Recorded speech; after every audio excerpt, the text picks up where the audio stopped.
Kim Chiu at Paulo Avellino sumalang na sa unang araw ng taping ng bagong pelikula.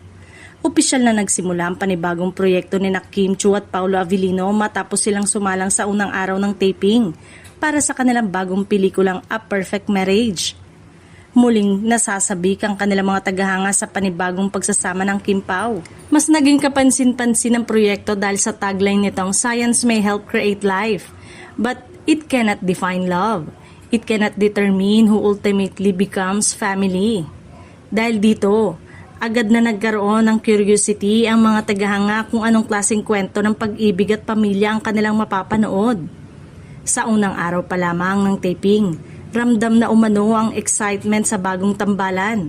Matapos sa mga nauna nilang proyekto, muling haharap sina Kim at Paulo sa isang kwento na inaasahang magbibigay ng kakaibang emosyon at hamon sa kanilang mga karakter.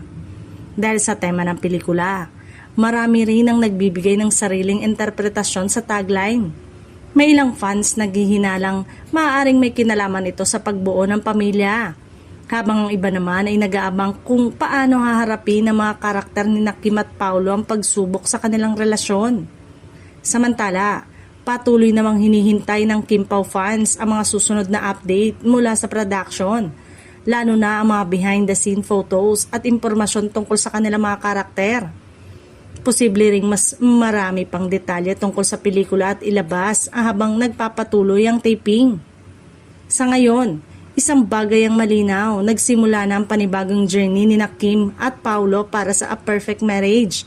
At dahil sa intriguing tong tagline, marami na ang curious kung paano nga ba sasagutin ng pelikula ang tanong kung ano ang tunay na bumubuo sa isang pamilya, science man o pag-ibig.